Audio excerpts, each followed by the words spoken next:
Welcome back to our channel. আজকে তৈরি করব অতি সুস্বাদু টুনা কাবাব।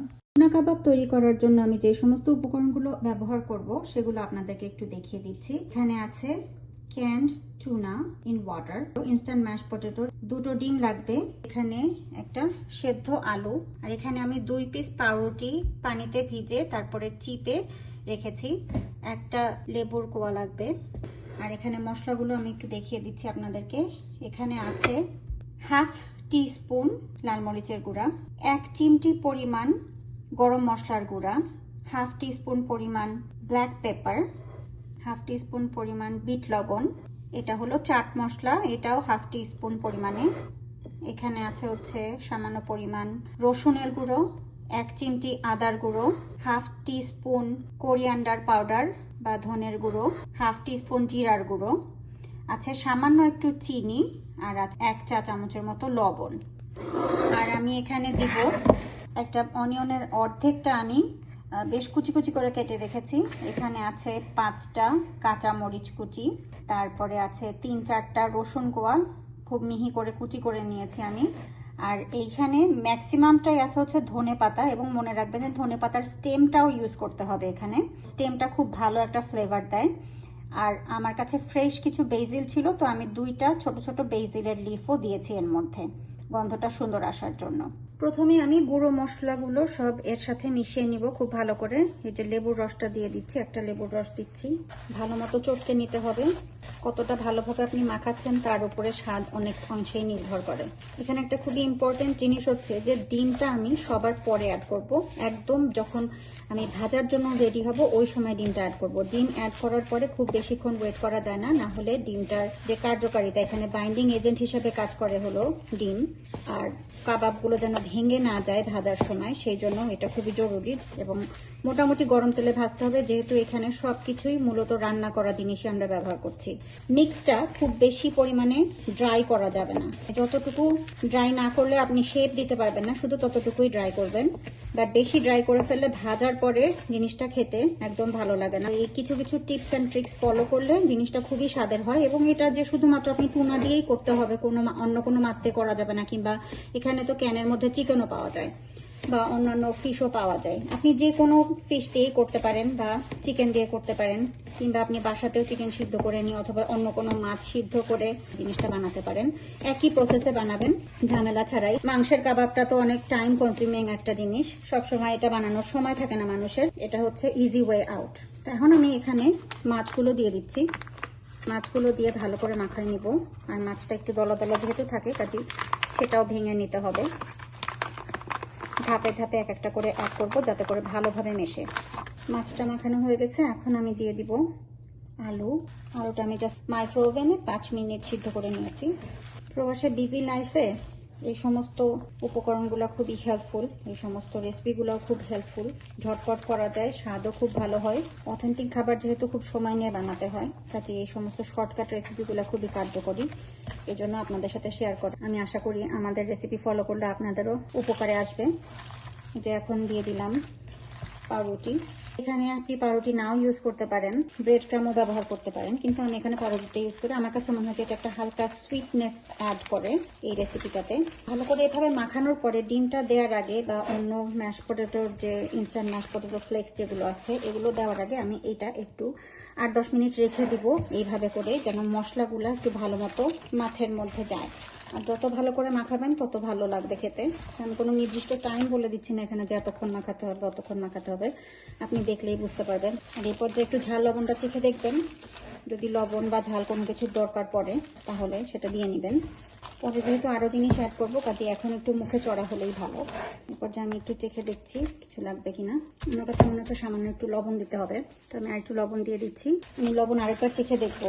লবণের লবণাক্ততা এক এক সময় এক এক দেশে এক এক রকম হয়, কাজে এটা ডিপেন্ড করবে আপনি চেখে যেটা আপনার কাছে দিতে মনে হবে। তাও একটা এস্টিমেটেড মেজারমেন্ট দিয়ে দিলাম যে 1 চামচের মতো লবণ দিয়েছি আমি। এই পর্যায়ে আমি এটাকে কিছুক্ষণ রেস্টে রেখে দিব ভালো করে ম্যারিনেশন হওয়ার জন্য। ফিরে আসলাম 10 মিনিট পরে। এখন আমি আরেকবার ভালো করে মাখায় নিচ্ছি। এইবার ডিম দিয়ে দিব আমি। এখন এখানে 2টা ডিম লাগবে মিনিমাম, কারণ মাছের পরিমাণ যথেষ্ট বেশি ছিল। আমি একবার ট্রাই করে দেখেছিলাম একটা ডিম দিয়ে, বাট ভেঙে যায়। আমার মিস্টেক থেকে আপনারা শিখে নেন। 2টা ডিম ডেফিনেটলি লাগবে এই পরিমাণ মাছের জন্য। 2টো ডিম দিয়ে মাখাবো। আগে মাখানোর পরে কতটুকু লাগবে, কতটুকু লিকুইড হলো সেটা বুঝে তারপর আমি এখানে ওই ইনস্ট্যান্ট পটেটো মিক্স মিশাবো। এখানে এখন অনেকটাই পাতলা হয়ে গেল, এটা দিয়ে তো আর কোনোভাবেই কাবাব বানানো যাবে না।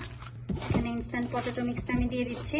আন্দাজের উপরে দিব, এটার আমি এক্স্যাক্টলি কোনো মাপ বলতে পারছি না। যতটুকু আপনার লাগবে কাবাবের শেপ দেওয়ার জন্য ততটুকুই দিবেন। একবারে আবার খুব বেশি দেওয়া যাবে না, তাহলে বেশি শক্ত হয়ে গেলে তখন সমস্যা। এই জিনিসটা কিন্তু আপনারা খুব সহজেই ব্রেড ক্রাম্ব দিয়ে করতে পারেন, বাট আমার কাছে মনে হয় যে এই ইনস্ট্যান্ট পটেটো মিক্স দিয়ে করলে যতটা মজা হয় ততটা মজা আসে না ব্রেড ক্রাম্ব দিয়ে। বাট এটা জাস্ট আমার পার্সোনাল ওপিনিয়ন। আপনার ঘরে যেটা আছে সেটা দিয়ে আপনি করবেন ট্রাই করার জন্য।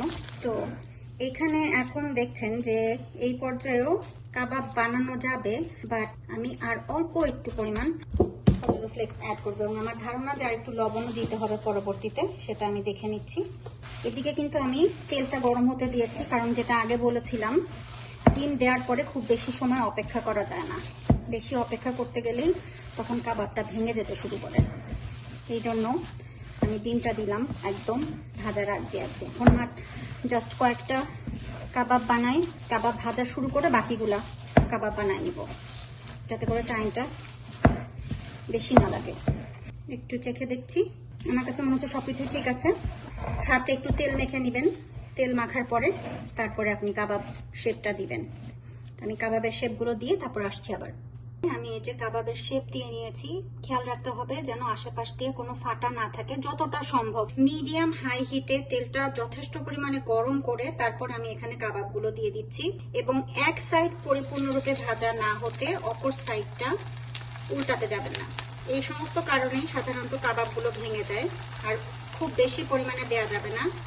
এখানে আমি মাত্র 6টা কাবাব দিয়ে শুরু করছি, খুব দ্রুতই হয়ে যাবে আরেক পাশটা। আর আরেকটা কথা এখানে শেয়ার করে রাখি আপনাদের সাথে, যেহেতু এটা বেশি আঁচে ভাজা হচ্ছে, আপনি যখন বুঝতে পারবেন যে এক পাশটা মোটামুটি হয়ে গেছে, সম্পূর্ণ একদম লাল করে ভাজার দরকার নাই, কিন্তু আপনি হালকা ভাজা দিয়ে অপর পাশটায় যেরকম আমি একটু তেলগুলো উঠে দেওয়ার চেষ্টা করছি, এটা আপনি কোনো একটা চামচ দিয়েও করতে পারেন।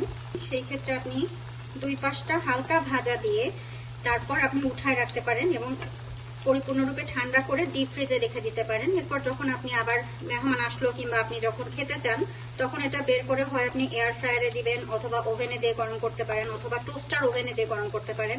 এমনি চুলাতে দিয়েও গরম করা যায়, তেল ছাড়া।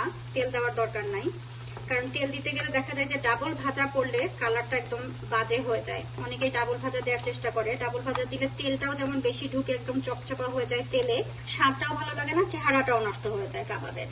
এই কারণে বলছি যে হালকা ভাজাতে দেখেন এই যে এখানে এইরকম কালার আসলে আপনি ওই পাশটা যখন এইরকম কালার আসবে তখন আপনি উঠাই ফেলতে পারেন। উঠাই ফেলে ডিপ ফ্রিজে রাখতে পারেন। আমি যেহেতু আজকেই খাবো সেই জন্য আমি এখন এটা পুরোপুরি ভেজে ফেলবো। আমি যখন অনেক বেশি মেহমানের জন্য করি তখন ওইভাবে করে রাখি, কারণ কাঁচা অবস্থায় ফ্রিজে রাখলে আমি অতটা ভালো সুফল পাইনি। সো আমার পার্সোনাল প্রেফারেন্স হচ্ছে যে হালকা ভেজে তারপর ফ্রিজ করার। তো আমি এভাবে এখন ভেজে নিব এবং আপনাদেরকে দেখিয়ে দিব যখন পুরোপুরি ভাজা হয়ে যাবে কমপ্লিট, তখন দেখিয়ে নিব। আর বাকিগুলো ওইভাবে ভেজে নিব। দেখুন তৈরি হয়ে গেল আমার অতি সুস্বাদু টুনা কাবাব। এটা দেখে তো কেউ বুঝতেই পারে না যে স্বামী কাবাব না, এবং খেয়েও অনেকে জিজ্ঞাসা করে কি এটা কিসের কাবাব ছিল। ধন্যবাদ এতক্ষণ আমাদের সাথে থাকার জন্য। Please subscribe our channel. Thank you.